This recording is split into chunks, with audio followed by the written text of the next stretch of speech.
3个儿子能顺利在上海读书。45岁的张柏芝直接豪掷千万，在上海拿下一套300平的大平层。可谁也没想到，豪宅还没住热乎，他就先被内地与香港的生活落差打了个措手不及。只是出门买个菜，就因为不会用手机支付，当众闹了个大笑话。现金可以吗？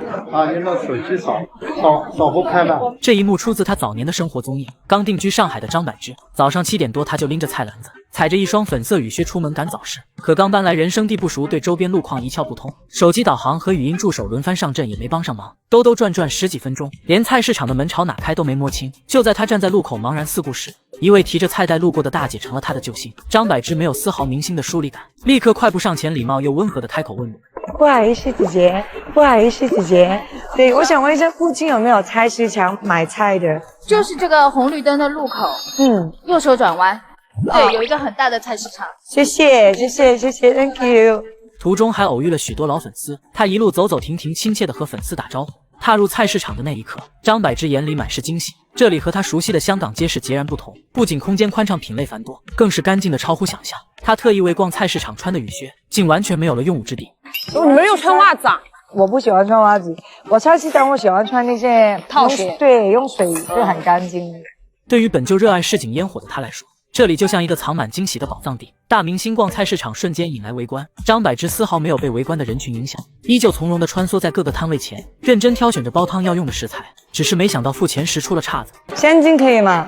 您的手机扫不开吧？啊？当时内地早已普及手机支付，摊主根本没备多少零钱，面对张柏芝的现金，当场就犯了难。这一问直接给张柏芝问懵了，他完全没料到内地连菜市场都全面扫码支付，而自己什么都没准备。菜市场在我的印象是那种有一条线拉下来，然后你放钱在那边，然后那个东西以前的那种菜市场，然后现在每一个不一样的，哪怕是买菜、买鱼、买猪肉，全都什么支付宝、什么微信付款，我什么都没有。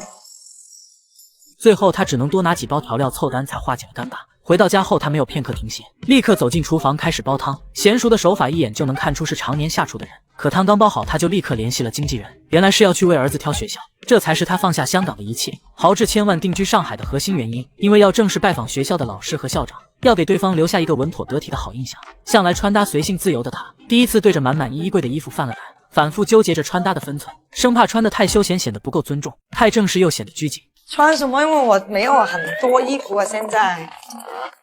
哇，好难哦，我好紧张哦！你第一期的印象很重要。最终他选了一件简约的黑色皮衣，褪去了平日的跳脱与随性，多了几分沉稳与得体。看到这也终于懂了，其实他豪掷千万买的从来都不是豪宅，而是给孩子的安稳与底气。最真挚的母爱从来都无关身份，只关乎真心。